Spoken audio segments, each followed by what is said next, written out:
जय श्री कृष्णा दोस्तों। तो आज हम सुनने वाले हैं मंगलवार की व्रत कथा। मंगलवार की व्रत कथा सुनने से हनुमान जी का आशीर्वाद सदैव आप पर बना रहता है।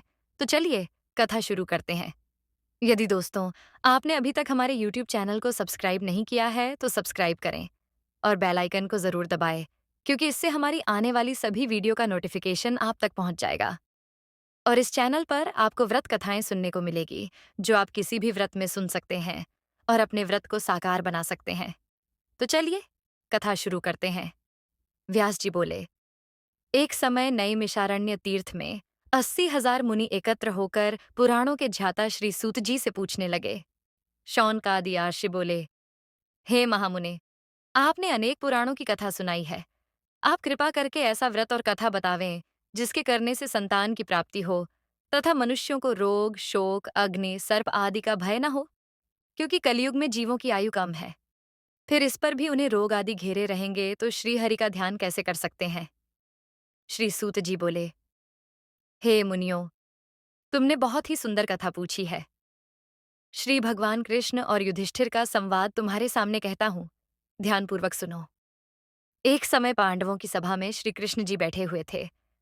युधिष्ठिर ने भगवान श्री कृष्ण से एयुएम प्रश्न किया, हे भगवान नंदनंदन गोविंद, आपने मेरे लिए अनेकों कथाएं सुनाई हैं। कृपा करके कोई ऐसा व्रत या कथा बतावें जिसके करने से मनुष्यों को पुत्र की प्राप्ति हो। प्रभो, बिना पुत्र जीवन व्यर्थ है और बिना पुत्र नरकगामी होता है, तथा पितृ आर्ण से छुटकारा नहीं मिल सकता है और न पुन्ना नामक नरक से उद्धार हो सकता है।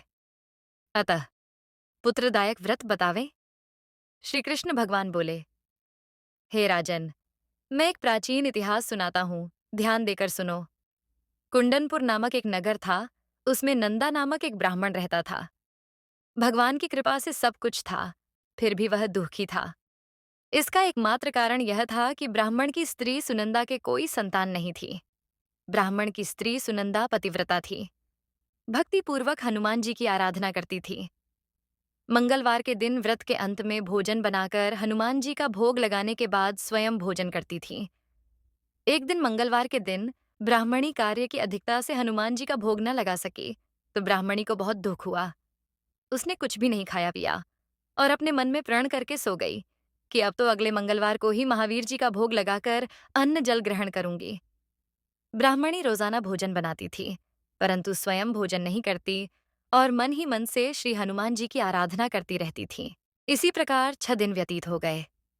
ब्राह्मणी सुनंदा अपने निश्चय को के अनुसार भूखी प्यासी रही।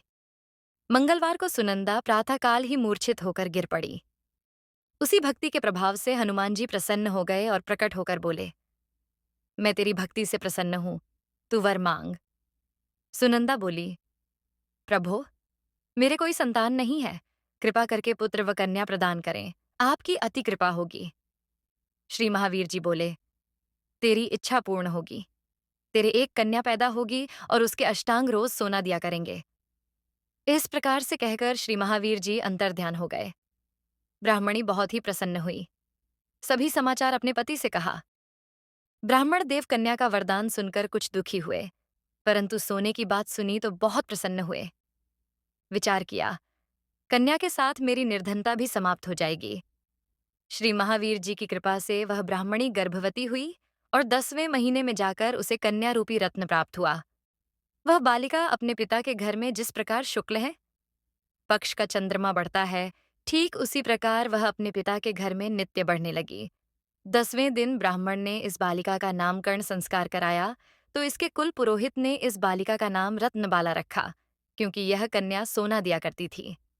इस कन्या ने पूर्व जन्म में बड़े ही विधि विधान पूर्वक मंगलदेव का व्रत किया था। रत्नबाला का अष्टांग बहुत सा सोना देता था। इस सोने से वह ब्राह्मण बहुत ही धनवान हो गया, जिससे उस नंदा ब्राह्मण को बहुत ही मद तथा अभिमान हो गया। सुनंदा ने देखा कि उसकी पुत्री विवाह के योग्य हो गई, तो वह अपने पति ब्राह्मण देवता को अत्यंत प्रसन्न देखकर बोली, मेरी पुत्री रत्नबाला विवाह के योग्य हो गई है, अतः आप कोई सुंदर तथा योग्य वर देखकर विवाह कर दें, क्योंकि शास्त्रों की आज्ञा है, 8 वर्ष में गौरी, 9 वर्ष में रोहिणी, 10 वर्ष तक कन्या, इसके बाद रजस्वला संध्या हो जाती है। गौरी के दान से पाताल लोक की प्राप्ति होती है रोहिणी के दान से बैकुंठ की प्राप्ति होती है। कन्या के दान से इस लोक में सुखों की प्राप्ति होती है। अगर हे पतिदेव, रजस्वला का दान किया जाता है तो रौरव नरक की प्राप्ति होती है। ब्राह्मण बोला, अभी तो रत्नावली 10 ही वर्ष की है, और देख, मैंने तो 16-16 साल की कन्याओं के विवाह कराए हैं। अभी जल्दी ही क्या है? ब्राह्मणी बोली, आपको तो लोभ अधिक हो गया है। अगर 11वें वर्ष में विवाह नहीं होता है तो उसके मासिक धर्म का रक्त पिता और भ्राता को पान करना पड़ता है। शास्त्र में कहा भी है, माता पिता बड़ा भाई रजस्वला कन्या को देखते हैं तो वह अवश्य ही नरकगामी होते हैं। ब्राह्मण बोला, अच्छा, कल मैं अवश्य ही लड़का देखने के लिए जाऊंगा और दूत को भेजूंगा। दूसरे दिन ब्राह्मण ने अपने दूत को बुलाया और आज्ञा दी कि जैसी मेरी सुंदर कन्या है वैसा ही सुंदर वर तलाश कर लाओ। दूत ने अपने स्वामी की आज्ञा पाकर बंबई नगर में एक सुंदर ब्राह्मण के बालक को देखा। बालक देखने में सुंदर था तथा ब्राह्मणों के सभी गुण इस बालक में मौजूद थे। इस बालक का नाम सोमेश्वर था। दूत ने आकर स्वामी नंदा के लिए बालक को बतलाया। ब्राह्मण ने सोमेश्वर को देखकर विधिपूर्वक विवाह कर दिया तथा कन्यादान में काफी धन दिया। ब्राह्मण ने विधिपूर्वक कन्यादान कर अपने को बहुत भाग्यशाली माना। नंदा को महालोभ हो गया। उसने विचार किया कि अब कन्या तो चली जावेगी। मेरे लिए सोना जो इस कन्या से मिलता था वह अब नहीं मिलेगा। मेरे पास जो धन था इसकी शादी में खर्च हो गया है, और जो कुछ भी है वह कुछ समय में नष्ट हो जाएगा। इससे इस कन्या का विवाह करके मैंने बहुत गलती की है। अब मुझे वही उपाय करना चाहिए जिससे यह कन्या मेरे घर में बनी रहे, लौट कर घर नहीं जाऊंगी। अपनी कन्या रत्नबाला के वाक्यों को सुनकर ब्राह्मण बहुत दुखी हुआ। विचार करने लगा, मैंने व्यर्थ इसका वध किया, क्योंकि रत्नबाला इसके पीछे अपने प्राण तक देने को तैयार है।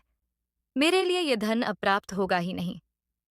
मेरा तो दोनों तरफ से मरण हो गया, और यह सोचकर बहुत ही रोने लगा। सोमेश्वर की चिता बनाई गई। सोमेश्वर की स्त्री रत्नबाला सती होने की इच्छा से अपने पति के सिर को अपनी गोद में रखकर चिता पर बैठ गई। जैसे ही अग्नि लगाई वैसे ही मंगलदेव प्रसन्न हो गए और बोले, हे रत्नबाला, मैं तेरी पति भक्ति से प्रसन्न हूं, तू वर मांग। रत्नबाला ने अपने पतिदेव का जीवन दान मांगा। मंगलदेव बोले, रत्नबाला, तेरा पति अजर, अमर और महाविद्वान हो जावेगा, और भी जो कुछ तेरी इच्छा हो वर मांग। रत्नबाला बोली, हे ग्रहों के स्वामी, यदि आप मुझ पर प्रसन्न हैं तो मुझे यह वरदान दीजिए कि जो आपका मंगलवार के दिन प्रातःकाल लाल पुष्प, लाल चंदन से पूजन कर आपका स्मरण करे, उसको रोग और व्याधि कभी न हो, उसका स्वजनों से कभी भी वियोग न हो, और सर्प, अग्नि तथा शत्रुओं का भय न रहे। जो स्त्री मंगलवार का व्रत करे वह कभी विधवा न हो, अनेक पुत्र और पौत्रों की प्राप्ति हो। मंगलदेव तथास्तु कहकर अंतर्ध्यान हो गए। सोमेश्वर मंगलदेव की कृपा से जीवित हो गया। रत्नबाला अपने पति को प्राप्त कर बहुत ही प्रसन्न हुई, और मंगलवार का व्रत प्रत्येक मंगलवार को कर व्रतराज और मंगलदेव की कृपा से इस लोक में नाना प्रकार के सुख भोग कर अंत में पति के साथ स्वर्ग लोक को गईं। तो इसी प्रकार मंगलवार की व्रत कथा संपूर्ण हुई। यदि कथा अच्छी लगी हो तो वीडियो को लाइक करो, और ऐसी ही कथा सुनने के लिए हमारे YouTube चैनल को सब्सक्राइब करें।